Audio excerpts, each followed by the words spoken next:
بسم اللہ الرحمن الرحیم۔ وہ کون سی ایک چیز ہے جس کی وجہ سے دوسری چیز پیدا ہوتی ہے، اور وہ کون سی دو چیزیں ہیں جو تمام برائیوں کی جڑ ہیں، اور وہ دونوں چیزیں ایسی ہیں جو تمام طرح کے فساد کی بنیاد اور جڑ ہیں۔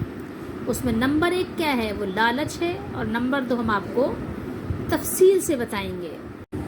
قرآن مجید میں اللہ تعالیٰ نے ارشاد فرمایا وَأُحْضِرَتِ الْأَنفُسُ الشُّحَّ، اور دل لالچ کے پھندے میں ہے۔ یعنی انسان یہ سمجھیے کہ فطری طور پر کیا ہے، وہ لالچی ہے، لیکن کچھ چیزیں ایسی ہیں جو انسان کو اس لالچ سے، حرص سے، شح سے بچا لیتی ہیں۔ وہ کیا چیز ہے؟ وہ ہے تقویٰ۔ لیکن آئیے دیکھتے ہیں کہ قرآن مجید نے کس انداز سے خوبصورت طریقے سے ہماری تربیت کی ہے۔ ایک مسلمان ویسے تو بچپن سے ہی بڑھاپے تک تعلیم و تربیت کے حوالے سے مختلف ادوار سے گزرتا ہی رہتا ہے اور سیکھتا ہی رہتا ہے۔ پہلے کبھی اس کو بچپن میں والدین سکھاتے ہیں، اس کی تربیت کر رہے ہوتے ہیں، تو پھر کبھی اساتذہ انسان کو انسان بنا رہے ہوتے ہیں۔ جب انسان عقل و شعور کی عمر کو پہنچ جاتا ہے تو پھر خود بھی کبھی غور و فکر کر کے کچھ ان کاموں سے اجتناب کرنے کی کوشش ضرور کر لیتے ہیں۔ وہ انسان جو دنیا اور آخرت کی رسوائیوں سے بچنا چاہتے ہیں، اور وہ کام جو دنیا اور آخرت میں رسوائیوں کو سبب بن سکتے ہیں، تو کبھی انسان کوشش کر لیتا ہے کہ اس سے میں بچ جاؤں، لیکن پھر بھی انسان تو انسان ہے نا، جلدی سے بھول بھی جاتا ہے، بہت جلدی بھول جاتا ہے، اور بھولنے کی کچھ ایسی عادت ہے کہ ہر لمحے بھولتا ہی رہتا ہے، اور بھول اس قدر جاتا ہے اس کو کبھی یاد بھی نہیں رہتا بعض اوقات کہ اللہ کی نافرمانی کا کام نہ کروں۔ ٹھیک ہے، مجھے اللہ کی نافرمانی کا کوئی کام نہیں کرنا چاہیے، توبہ بھی کی پھر بھول گئے، یعنی ساری عمر یہ سلسلہ چلتا رہتا ہے، جاری و ساری رہتا ہے۔ لیکن یاد رکھیے کہ یہ ایک بہت بڑی بیماری ہے جو لالچ کی صورت میں انسان کے اندر جنم لیتی ہے، اور پھر یہ لالچ سے، یہ اس بیماری سے دوسری بیماری کس طرح جنم لیتی ہے، اور پھر اس کے بعد ان دو بیماریوں سے کتنی بیماریاں پیدا ہو جاتی ہیں انسان اندازہ بھی نہیں لگا سکتا۔ وہ بیماریاں یہ جسمانی نہیں بلکہ وہ بیماریاں ہیں، گناہوں کی بیماریاں، جو انسان کے اپنے اندر کو خراب کر دیتی ہیں، پھر صحیح غلط کی تمیز بھی اس کے اندر باقی نہیں رہ جاتی۔ تو یہ شح ہے، یہ تو ہے آپ کے سورہ نساء۔ یہاں اللہ تعالیٰ نے ارشاد فرمایا 5ویں سپارے میں، ہم چلتے ہیں سورہ تغابن میں 28ویں سپارے میں، وہاں دیکھتے ہیں کہ اللہ تعالیٰ نے کیا ارشاد فرمایا۔ سورہ تغابن کی یہ آیت نمبر 16 ہے۔ اللہ نے ارشاد فرمایا وَمَن یُوقَ شُحَّ نَفْسِهِ فَأُولَٰئِکَ هُمُ الْمُفْلِحُونَ۔ فرمایا کہ اور جو اپنی جان کی لالچ سے بچایا گیا، جس کی حفاظت ہو گئی، جو بچا لیا گیا شحّ سے، تو وہی لوگ کیا ہیں؟ فلاح پانے والے کامیاب لوگ ہیں۔ کامیابی کس کا مقدر بنے گی؟ ان لوگوں کا جن لوگوں نے لالچ سے اپنے آپ کو بچا لیا۔ ٹھیک ہے، تو یہ لالچ بہت ہی بری بلا ہے۔ لالچ کے ہوتے ہوئے لالچی انسان کوئی بھی کامیابی حاصل نہیں کر سکتا، نہ تو دنیا کی اور نہ آخرت کی۔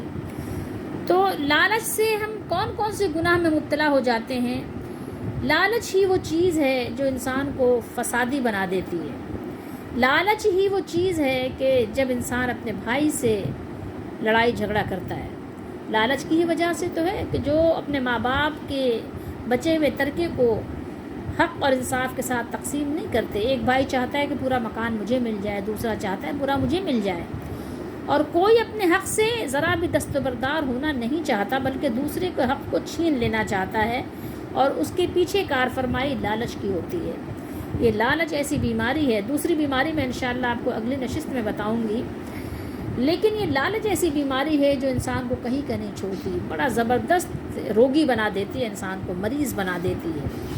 لالچ ہی وہ چیز ہے کہ ہر گھر میں لڑائی ہو رہی ہے، کبھی وہ بھائی بھائی کی صورت میں ہوتی ہے، کبھی بہنوں بہنوں کی صورت میں ہوتی ہے، کبھی بہن بھائی کی صورت میں ہوتی ہے، اور جو آپ کو یہ سارے رشتے نظر آتے ہیں جو ساس بہوؤں کے نام سے مشہور ہیں، اور کبھی نند بھاوجوں کے نام سے، اور کبھی دیورانی اور جٹھانیوں کے نام سے، اور کبھی پڑوسیوں کے نام سے. اور حتیٰ یہ کہ لالچ ایسی بری بلا ہے کہ کبھی آپ کو یہ بھی سننے میں آتا ہے کہ ماں بیٹیاں بھی لڑتی ہیں. ایسا آپ نے سنا ہوگا، بلکہ ہو سکتا ہے کہ دیکھا بھی ہو. ٹھیک ہے، ماں بیٹیاں، ماں بیٹے، بچے ماں کے نافرمان، والدین کے نافرمان، والدین اپنے بچوں کے ساتھ ناانصافی کر رہے ہوتے ہیں. بسا اوقات ایسا بھی دیکھنے میں آیا ہے. تو اس کے پیچھے کیا چیز ایسی ہوتی ہے؟ کار فرمائی کس کی ہوتی ہے؟ لالچ ہوتی ہے. ہر چیز کے پیچھے اگر آپ جائیں گے تو وہ آپ کو نظر آئے گی ایک چیز، لالچ.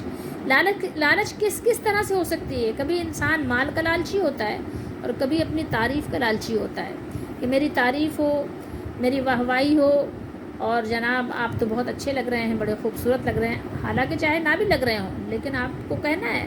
ٹھیک ہے، آپ نے اپنے باس کو راضی کرنا ہے ہر صورت میں. ٹھیک ہے، اس کا کام اچھا ہو نہ ہو، آپ نے تو اچھا کہنا ہی ہے. تو اسی طریقے سے لالچ کی بہت ساری قسمیں ہیں. ضروری نہیں کہ وہ صرف انسان مال کا ہی لالچی ہو. بہت طرح کا انسان کے اندر لالچ کا ایک عنصر چھپا ہوا ہوتا ہے. تو کہیں ایسا تو نہیں کہ ہم بھی انہی لوگوں میں ہوں، ہمارا شمار بھی انہی لوگوں میں ہوتا اور ہمیں پتہ نہ ہو، ہمیں اس چیز کا احساس نہ ہو. تو جو شخص لالچ سے بچایا گیا وہ اصل میں کامیاب ہے. فلاح، کامیابی اسی کو نصیب ہوگا، عروج اسی کا مقدر ہوگا کہ جو لالچ سے بچایا گیا. تو اللہ تعالیٰ تو لالچ سے آپ کو بچانا چاہتے ہیں. تو کیا آپ خود بھی اپنے آپ کو لالچ سے بچانا چاہتے ہیں؟ آپ کو بچنے کی خواہش ہے کہ آپ لالچی انسانوں میں آپ کا نام شمار نہ ہو، لالچی لوگوں کی فہرست میں آپ کا اور میرا نام نہ ہو؟ کیا ہم چاہتے ہیں کہ ہم لالچی نہ کہلائیں؟